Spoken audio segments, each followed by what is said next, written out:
I'm on my way now. Should be there in about 10. Look out! Keep your dirty hands off my car. The words hit the air like a slap. Cold. Sharp. Racist. Travis Mitchell's hand froze halfway to the radio dial. His fingers hung in the air, trembling slightly. Rachel Brennan's eyes burned with fury from the back seat. Her perfectly styled blonde hair framed a face twisted with disgust. You think because you drive my Mercedes, you get to touch my things? Her voice dripped with poison. You're the help. Stay in your lane. Travis slowly pulled his hand back. His jaw clenched. His eyes locked on the road ahead. 3 years. 3 years of driving this woman everywhere. 3 years of yes ma'am and right away ma'am. 3 years of being invisible. Matter of fact, Rachel continued, her voice getting nastier. Put the partition up. I'm tired of seeing your face in my mirror. The glass barrier slid up between them with a soft hiss. Travis gripped the steering wheel. His knuckles turned white. What Rachel didn't know, what she couldn't possibly imagine, was that in exactly 3 hours and 17 minutes, this man she just humiliated would be the only person on earth who could save her dying company. The man she called the help was about to save her billion-dollar empire. But first, she had to lose everything. Hey there. Welcome to Tales Cleave, where every story carries a lesson that could change your life. If you're new here, hit that subscribe button because you don't want to miss what happens next. And to my amazing subscribers, thank you for being here. You make this community special. Now, before we continue, I need you to do something. If you've ever been judged by your job title, or if you've ever dismissed someone because of theirs, smash that like button right now. Trust me, what you're about to hear will shake you. Let's go back to where this morning really started. 6 hours earlier, Travis Mitchell woke up at 4:30 a.m. in his small Brooklyn apartment. He made coffee in the dark. The kitchen was quiet except for the sound of the old refrigerator. On his refrigerator door hung 3 things. A photo of his daughter Maya in her medical school coat, a hospital bill for his mother's cancer treatment showing a balance of $43,000, and an acceptance letter from Georgetown University dated 25 years ago. Travis looked at these 3 things every morning. They reminded him why he kept going. He put on his black driver's suit, straightened his tie, looked at himself in the mirror. The face looking back had seen boardrooms in Tokyo, conference halls in Geneva, and the Oval Office in Washington, D.C. But that was another life. A life that ended 3 years ago when government budget cuts eliminated his position. 3 years ago, Travis Mitchell had been one of the most respected diplomatic translators in the United States State Department. He spoke 9 languages fluently. He had a PhD in international relations from Georgetown and a master's degree in applied linguistics from Harvard. He had spent 22 years translating for presidents, negotiating trade deals, and preventing international crises.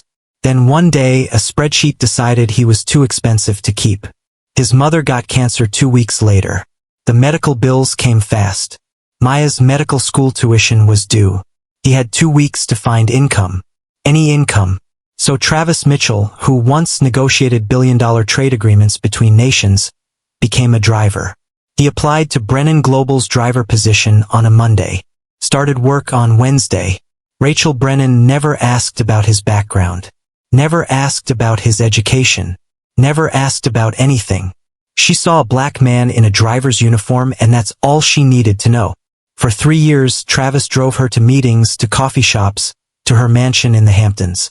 For 3 years, he listened to her phone calls, her business deals, her panicked conversations about her failing company. For 3 years, he stayed silent. Until today. Today, silence was no longer an option. Rachel Brennan climbed into the Mercedes at 6:30 a.m. with her world falling apart. Her phone wouldn't stop ringing. Every call brought worse news. Behind the partition, Travis couldn't see her face, but he could hear everything. The car's intercom system picked up every word, every panicked breath. "Richard, I don't care what it costs." Rachel's voice cracked with desperation. "Find me an interpreter. Find me 3 interpreters. Japanese, Mandarin, and Korean. I need them in 2 hours." Travis's eyes flickered to the rearview camera. On the screen, He watched Rachel pace in the back seat like a trapped animal. Her hair was already coming loose. Mascara smudged under her eyes. What do you mean they're all booked? Rachel was shouting now. This is a $1.2 billion deal, Richard. Billion with a B. Travis had been listening to Rachel's business calls for 3 years. He knew everything about Brennan Global. He knew about the failing product launches, the lawsuits, the investors pulling out, the quarterly losses. He knew the company had maybe 3 months before bankruptcy. And he knew about today's meeting. The meeting that would decide everything.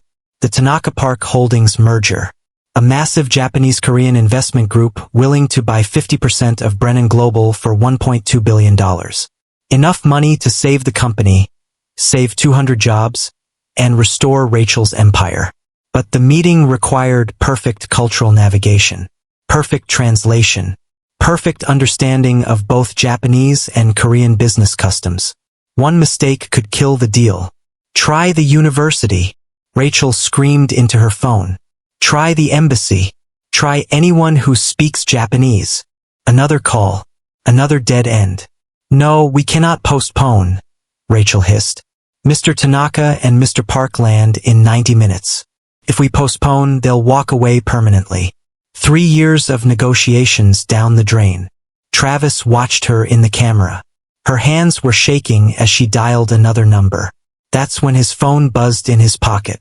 A text message from his daughter Maya. Dad, the hospital called again about Grandma's bill. They're threatening collections. I know you said don't worry, but I'm worried. I might need to take a semester off to work. Travis's chest tightened. Maya didn't know the truth. She thought her father was on a consulting sabbatical, taking time off from his diplomatic career to write a book. She had no idea he'd been driving a car for 3 years just to pay her tuition. This morning, before picking up Rachel, Travis had gone to a job interview. Marketing coordinator at a community college. $28,000 a year. He was going to take it. He was going to tell Maya to transfer to a cheaper school. He was going to accept that his career was over at 47. But then he heard Rachel's crisis exploding behind the partition.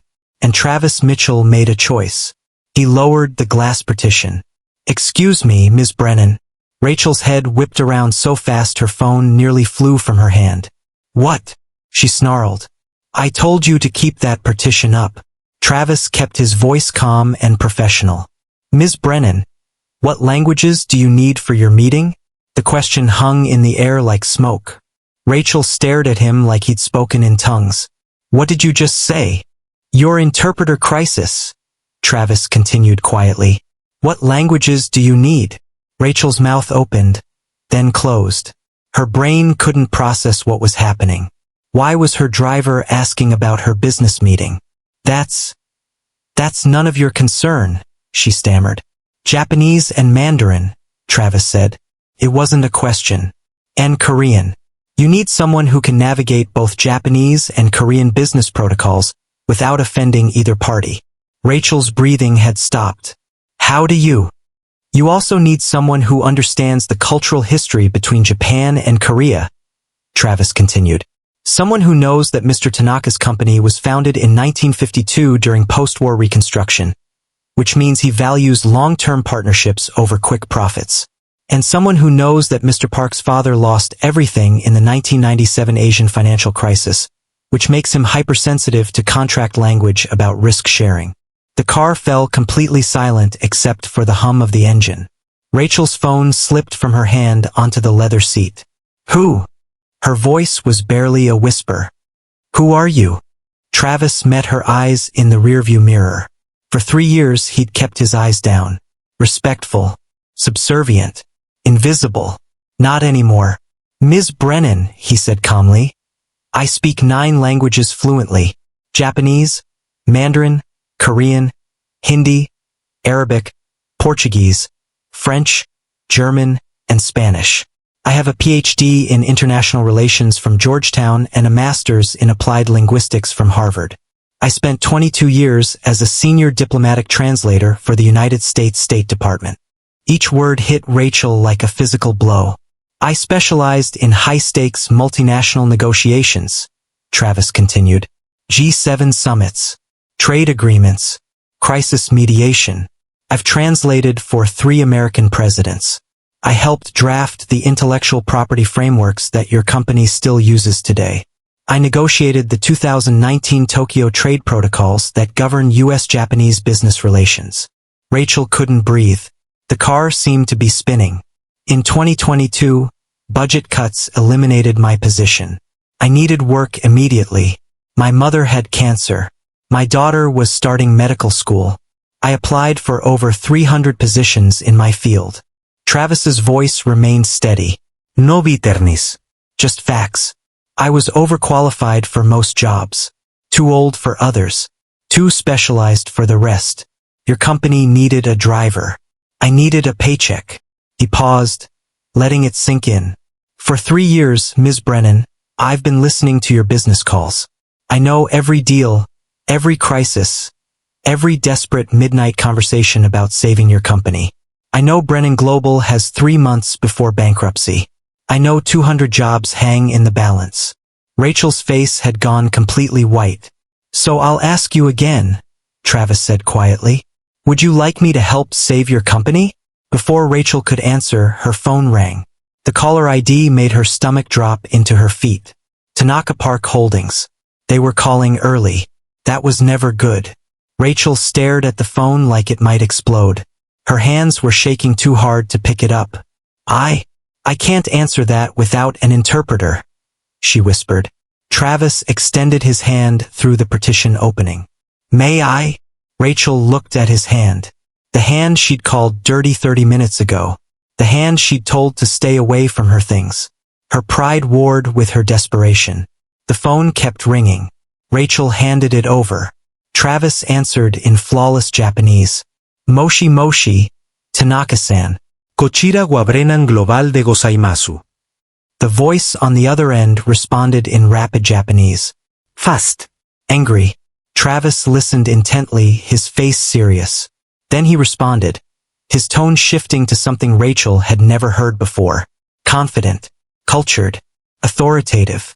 This wasn't her driver anymore. Rachel watched through the partition opening as Travis's entire posture changed. His shoulders went back. His jaw set with quiet power. The careful subservience evaporated, replaced by natural command. Travis switched seamlessly to Korean as another voice joined the call. More technical terms flowed from his lips. Patent licensing, market penetration strategies, risk mitigation protocols. He was discussing her company's most sensitive information in languages she couldn't understand.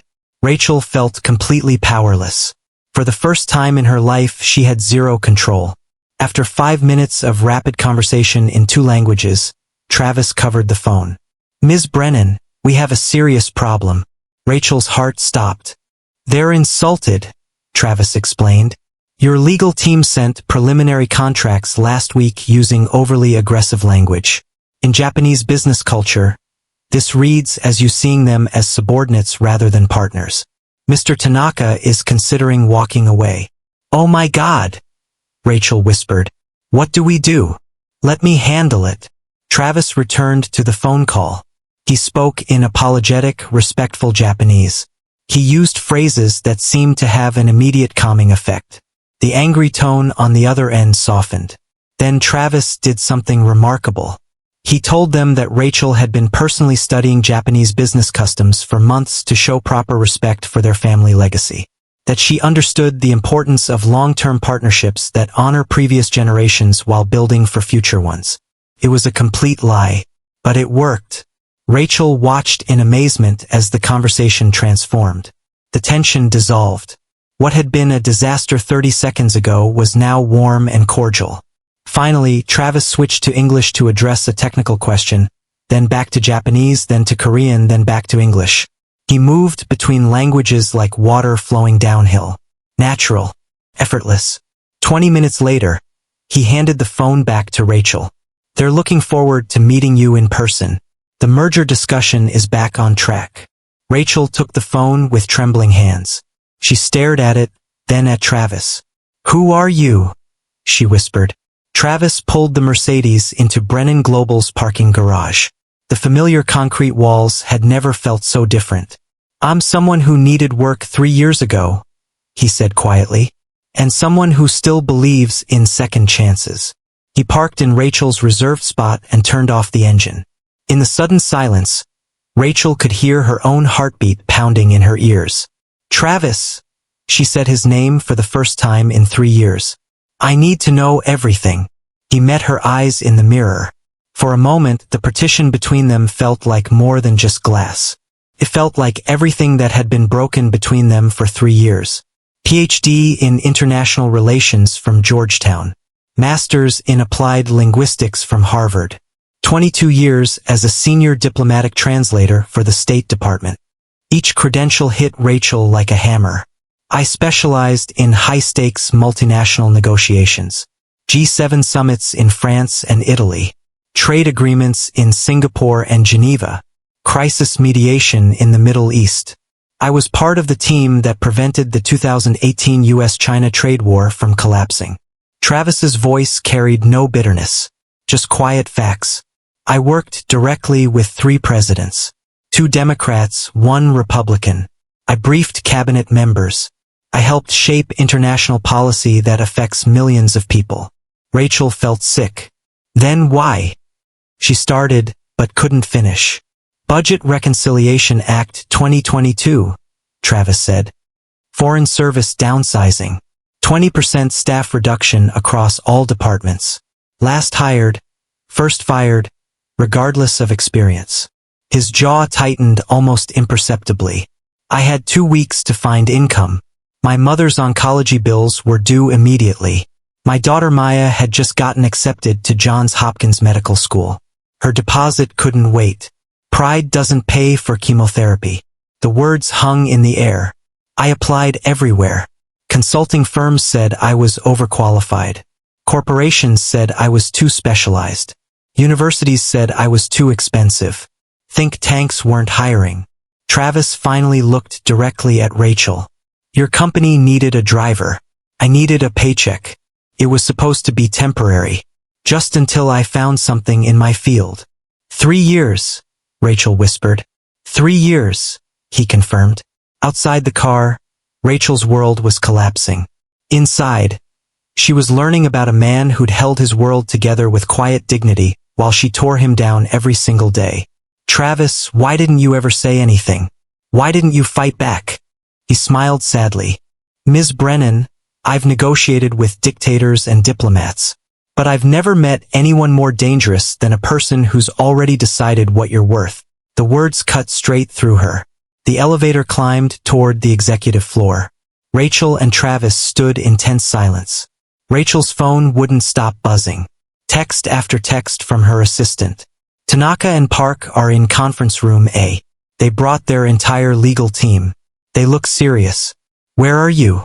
Rachel's hands trembled as she typed back, 2 minutes. Travis stood perfectly still beside her. His driver's uniform suddenly felt wrong. All wrong. Travis, Rachel said quietly, you can't meet them dressed like that. He looked down at his black driver's suit. She was right. Rebecca, Rachel barked into her phone. Emergency. I need a navy suit from the executive shop. Size 42 long. Conservative tie. You have 10 minutes. Victoria, what's going on? Her assistant asked, confused. Just do it. Now. The elevator doors opened to chaos. The Brennan Global executive floor buzzed with panic. Employees rushed between offices. Phones rang constantly. Everyone knew today was the day that would decide if they still had jobs tomorrow. Rebecca ran toward them, her face pale with stress. Rachel, thank God you're here. The Tanaka Park team is asking about cultural protocols and gift exchanges and nobody knows what to tell them. It's handled, Rachel said firmly. Rebecca blinked. What do you mean it's handled? Rebecca, meet Travis Mitchell. He'll be handling all interpretation and cultural liaison for the merger. Rebecca's eyes went to Travis's driver uniform, then back to Rachel. I'm sorry. What? Mr. Mitchell is a Georgetown PhD who speaks 9 languages and spent 22 years in diplomatic service. He's our interpreter. Rebecca's mouth opened but no sound came out. Now get him that suit, Rachel ordered. We have 8 minutes.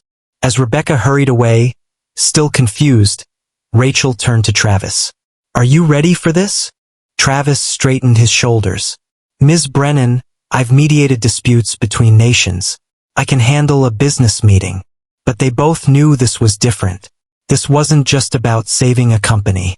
This was about Travis stepping back into the world that had rejected him 3 years ago. The world that decided he wasn't worth keeping. 7 minutes later, Travis returned wearing a perfectly fitted navy suit.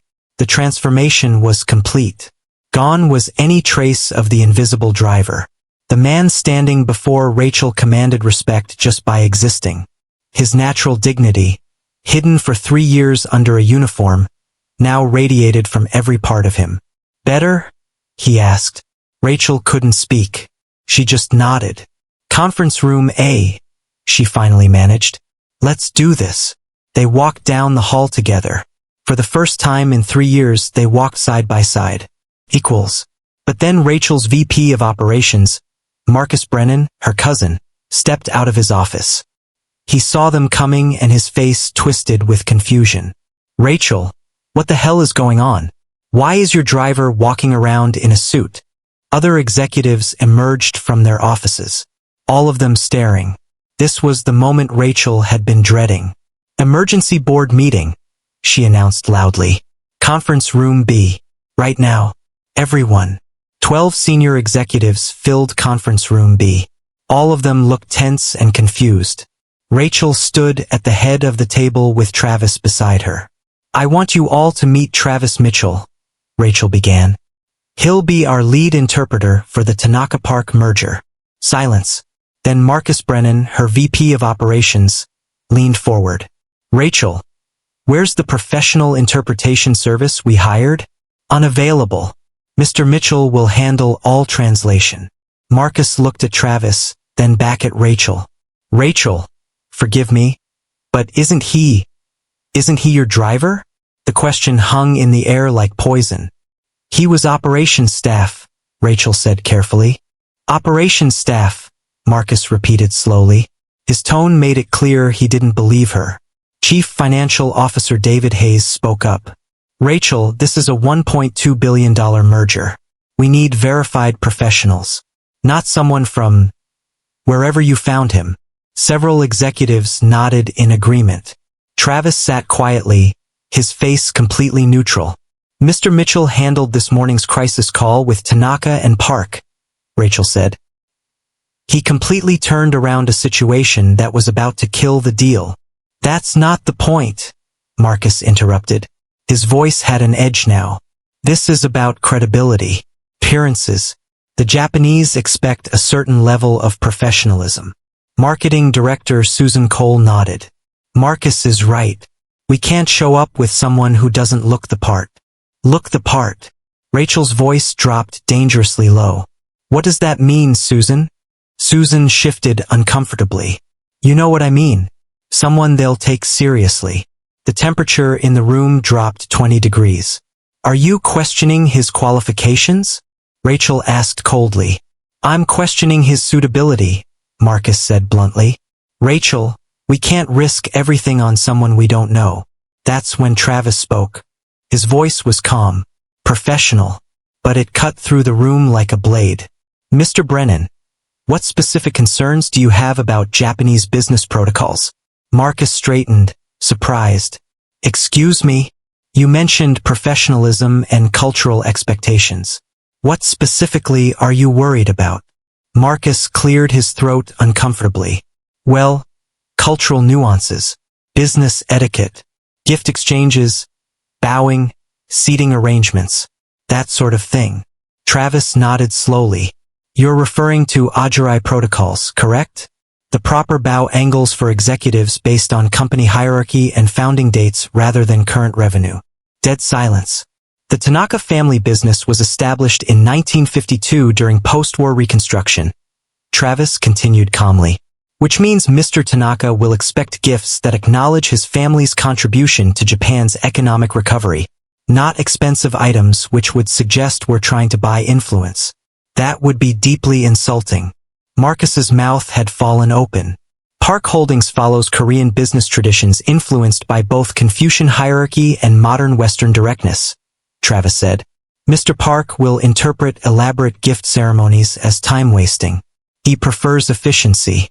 The key is balancing both cultural expectations without offending either party. No one moved. Tanaka gets the position of honor at the table. Park gets clear sightlines to all documentation so he doesn't feel information is being hidden. Tanaka appreciates formal language and indirect communication. Park values direct answers and hates corporate jargon. Travis looked around the quiet room. I negotiated the 2019 Tokyo Trade Framework that established current U.S.-Japanese business protocols. I also mediated the Park Euro Bank dispute in 2020 that saved Mr. Park's company from collapse. He knows my name. 7 executives stared in shock. Any other concerns about my suitability? Travis asked quietly. No one spoke. Rachel felt something like pride swelling in her chest. Good, she said. Travis, what do we need to do before the meeting? As Travis outlined the strategy, Rachel watched the shift happen. Marcus taking notes, David nodding along, Susan asking intelligent questions. But she also noticed what didn't change. The careful distance. Questions directed at her, not Travis. Recognition wasn't the same as acceptance. After the meeting ended, Marcus approached Rachel privately. Where exactly has he been working for 3 years? Marcus asked quietly. Rachel met his eyes. Learning everything about our company while we learned nothing about him. Conference room A had floor-to-ceiling windows overlooking the city.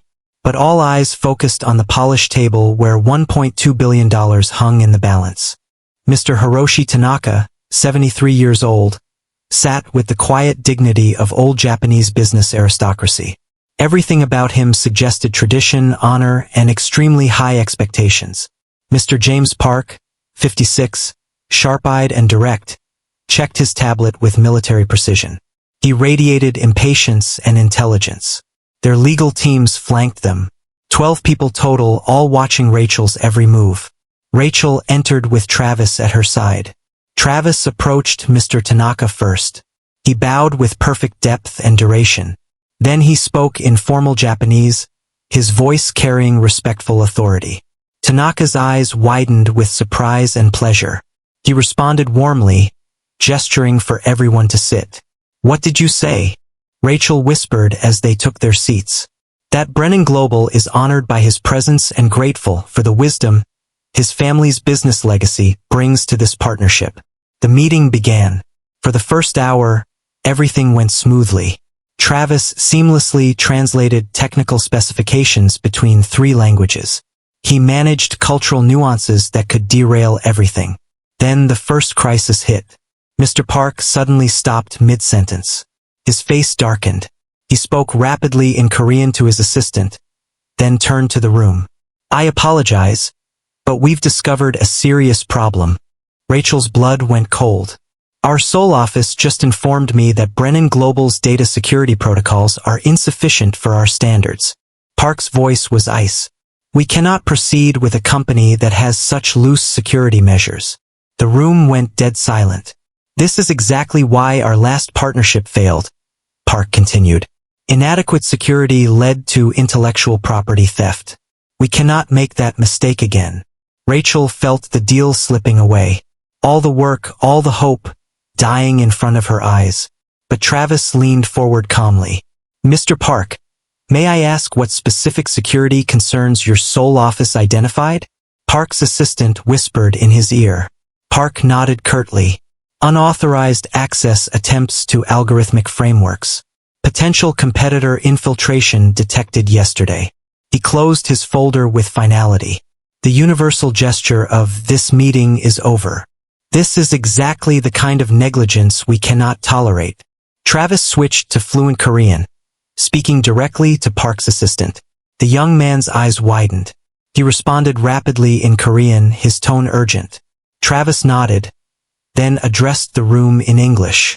Mr. Park, I believe there's been a misunderstanding. The security breach you referenced was resolved yesterday evening. Park stared at him.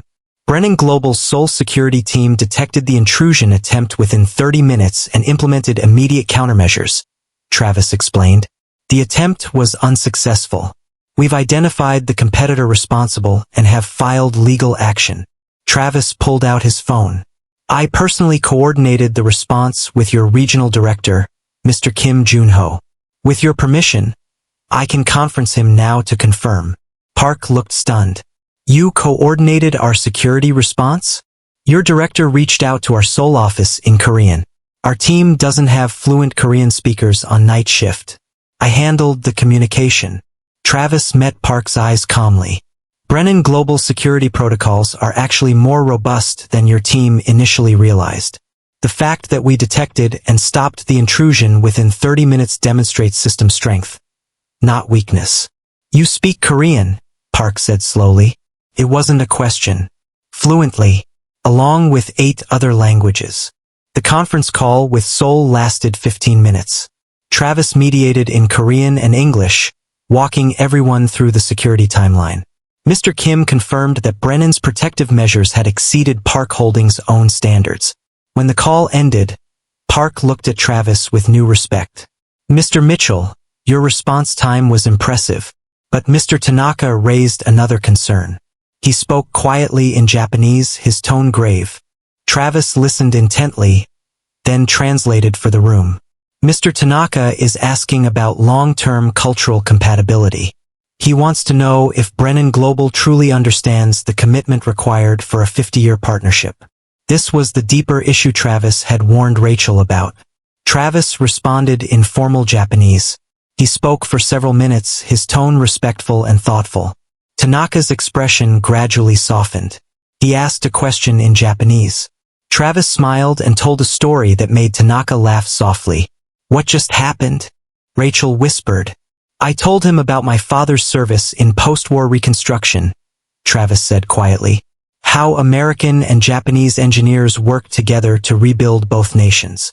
I shared that true partnerships honor the sacrifices of previous generations while building for future ones.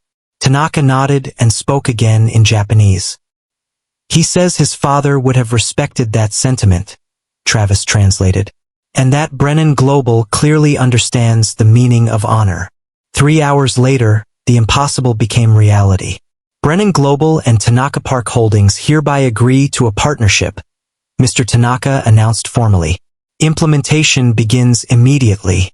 Total valuation, $1.2 billion. The room erupted in quiet celebration.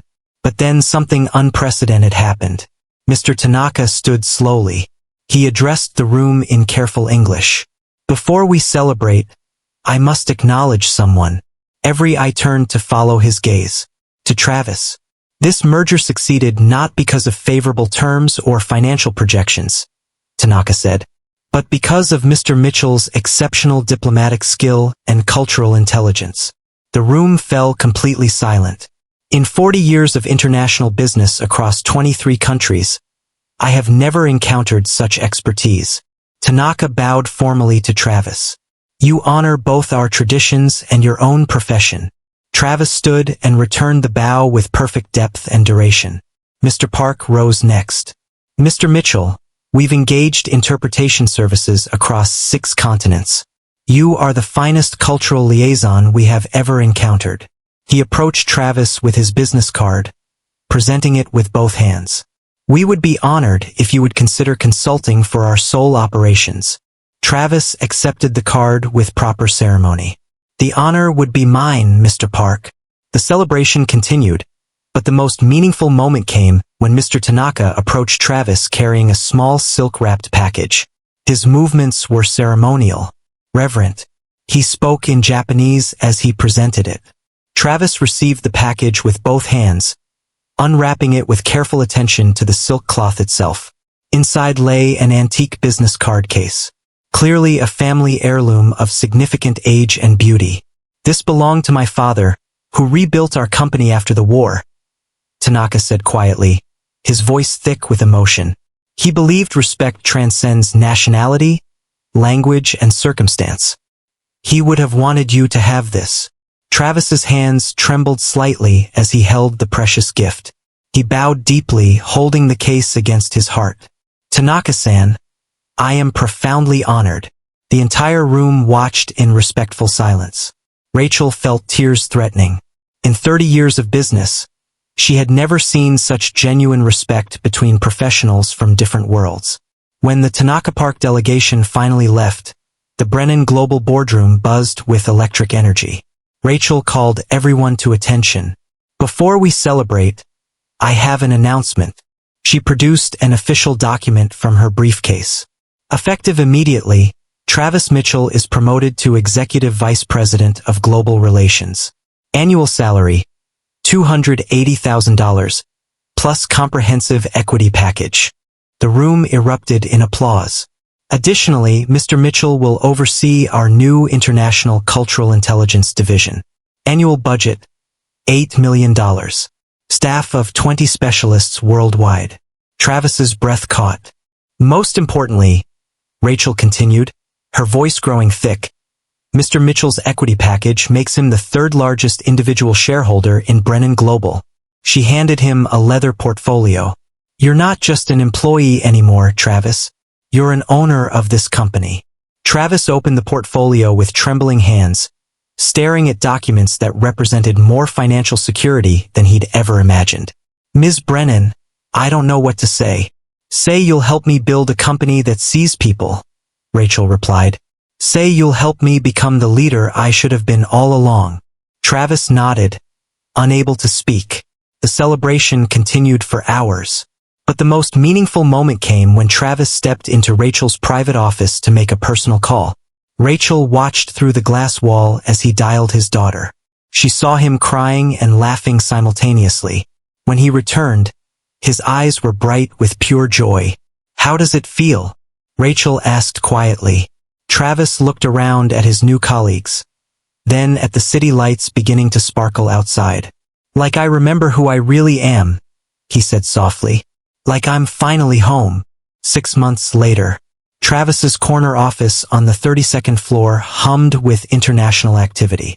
3 monitors displayed live feeds from Singapore, Seoul, and Berlin. His Cultural Intelligence Division had prevented 4 diplomatic disasters and closed deals worth $400 million. Mr. Mitchell, his assistant announced. Your daughter's calling. Travis smiled and picked up. Hey, sweetheart. How's rotation treating you? Maya's excited voice filled the room. Dad, I got accepted for the summer research program at Children's Hospital. Full scholarship. That's my girl, Travis said proudly. Your grandmother would be so proud. On Travis's desk sat his daily reminder, his old driver's license in a simple frame next to Mr. Tanaka's antique business card case. Rachel appeared in his doorway. Good news? She asked. The best. Maya's becoming everything I hoped she would be. Just like this company, Rachel said, gesturing around. That afternoon, a news alert flashed. Brennan Global's Hidden Talent Initiative transforms corporate culture nationwide. The article featured dozens of companies discovering PhDs working in mailrooms, former professors driving rideshares, displaced engineers in service jobs. Travis's phone rang. Unknown number. Mr. Mitchell? This is Linda Chun from Samsung. Our night security guard just solved a coding problem our engineers couldn't crack. Turns out he's a former AI researcher from MIT. We heard about your story. How do we do this right? Travis smiled. Start by apologizing. Then start by listening. By evening, Travis had fielded 12 similar calls. Rachel found him at 8 p.m., still taking calls from executives worldwide. The Travis Mitchell Foundation is getting 500 applications daily, she reported. Displaced professionals, underemployed talent, people stuck in survival jobs. How many can we help? With our corporate partners? Maybe 2,000 this year. Travis nodded thoughtfully. This morning, I got a call from a mother in Detroit. Her son graduated from MIT. He's working at McDonald's because no one will hire him. His voice grew heavy. 3 years of applications. 0 interviews.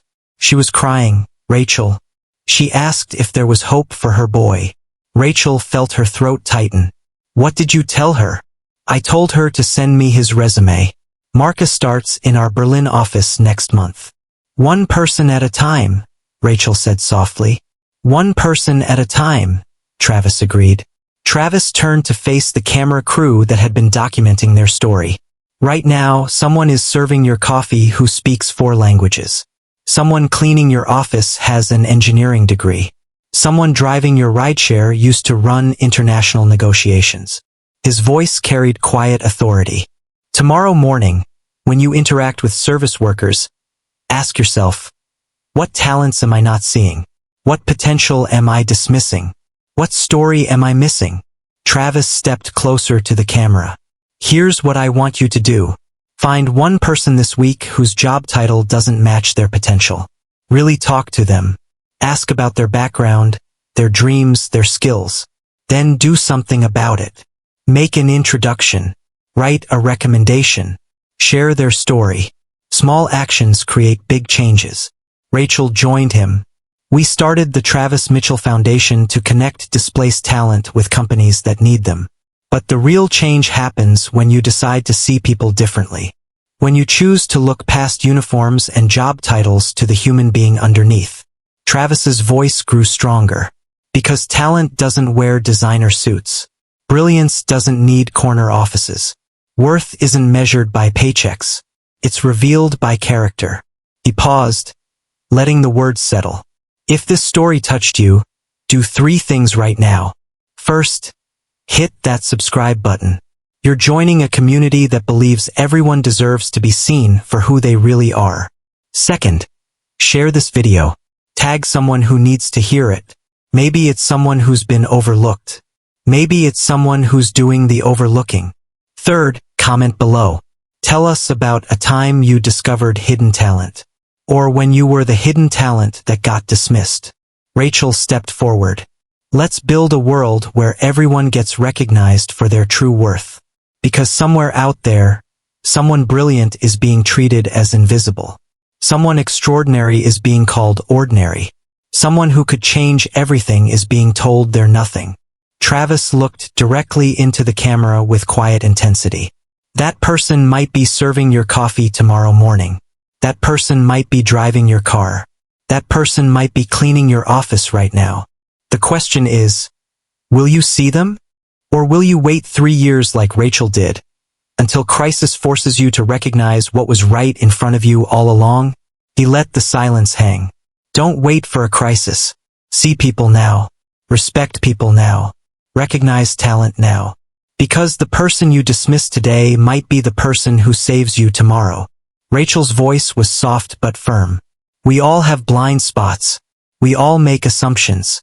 The question isn't whether you failed to see someone's worth. The question is, what will you do about it now that you know? Travis picked up his framed driver's license. I keep this on my desk to remember. Not to remember the pain, but to remember the journey. To remember that worth doesn't change based on job titles. It only changes based on whether someone chooses to see it. He set it down next to the antique business card case. From driver to executive. From invisible to invaluable. Not because I changed, but because someone finally chose to look. Rachel's eyes were bright. Thank you for watching our story. Thank you for being part of a community that believes in second chances, hidden talents, and human dignity. Subscribe to Tales Cleave if you believe everyone deserves respect regardless of their job. Like this video if you think talent exists everywhere. Share it if you want to help build a world where everyone gets seen. Travis's final words were quiet but powerful. Remember, the most extraordinary people are often hiding in the most ordinary places. All they need is someone willing to look. Will that someone be you? If the story moved you, don't just watch and leave. Take action. Subscribe to Tales Cleave for more stories that challenge how you see the world. Share this video with someone who needs hope, someone who feels invisible, or someone who needs to start seeing people differently. Comment below with your story. We read every single one. Let's change the world one story at a time. See you in the next one. Stay blessed.